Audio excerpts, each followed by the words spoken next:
On the show a week and a half ago, I had a trusted confidant of President Donald Trump telling you news from the horse's mouth that war with Iran was almost certainly coming. And since then, of course, the US has moved the USS Abraham Lincoln, the aircraft carrier, 3 guided missile destroyers into the Persian Gulf, apparently.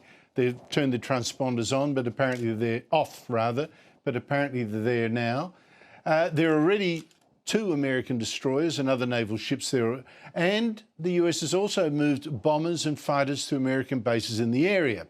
And Trump has warned Iran to cut a deal to scrap its nuclear weapons and ballistic missiles as well, their programs for them, or else.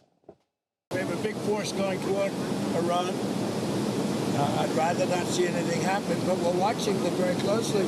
We have an armada. We have a massive fleet heading in that direction, and maybe we won't have to use it. We'll see. Now, Iran, whose Islamist rulers have meanwhile killed a reported 30,000 Iranian protesters who are trying to get the regime to fall, it's refusing to agree and is warning of an unprecedented reprisal, almost certainly against Israel, as well as US bases. Joining me is Jamie Holmes of the Australia-Israel Jewish Affairs Council. Jamie, thanks for your time. Trump's demands first, they keep changing, don't they? I mean, first it was Iran had better stop killing protesters or else.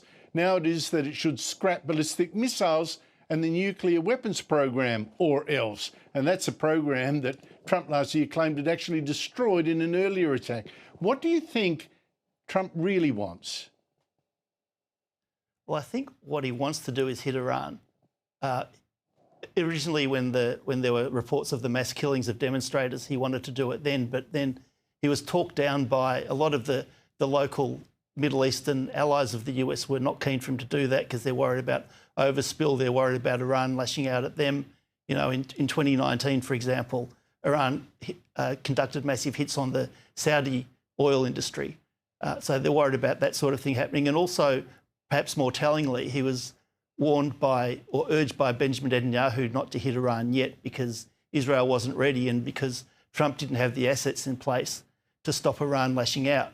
So, as you said, he's moved the Air Force group into the Persian Gulf. He's also been moving various planes and so on, apart from the ones you mentioned, also planes with electronic surveillance, all that sort of capabilities. So he's getting ready to be able to do something now and at the same time to defend Israel and to defend his soldiers in various bases around the Middle East. So he does now have those 3 demands, the nuclear weapons, the ballistic missiles, at least to curtail the program. And he's also been demanding that Iran stops funding and supporting all of its terror proxies in the various countries, including Hamas and Hezbollah.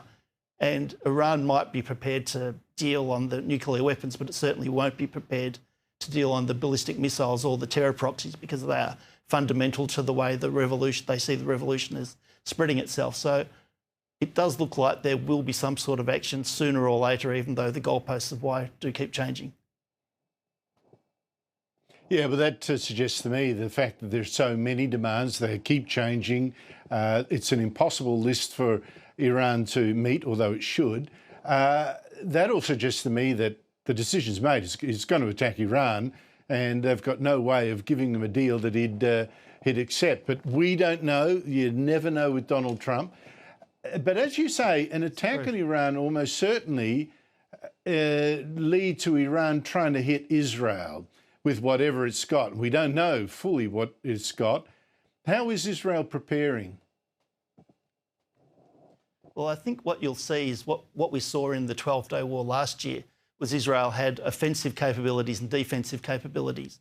So once again, it'll roll out its missile defence program, the Arrow, the David Sling, and we might even see for the first time the Iron Beam, which is the laser missile defence program. But as well as that, as we've seen before, Israel has extraordinary intelligence on the Iranian missile launches and so on. So I think what we'll see is that if Iran does start hitting Israel, Israel will start hitting Iran, hitting the missile launches. There'll be perhaps coordinated strikes with the US. There's also been reports that the British have moved their Tornado fighter bombers into the area. So it might be a trilateral attack between Israel, the US and UK. That iron beam thing is fascinating. I talked to someone from the company that invented it. It can shoot down, well, that's the theory, we shall see, missiles very, very quickly, I think in a matter of seconds, with a laser beam. And also that doesn't cost you, $500,000 of rocket. We shall see if it actually works. How important is it that this Iranian regime gets defanged or destroyed? Well, it would be incredibly transformative if the Iranian regime wasn't there anymore. It spreads terror throughout the world, as we've seen. It spread terror through Australia as well, through the Dust Israel synagogue fire and the Lewis Continental Deli in Sydney.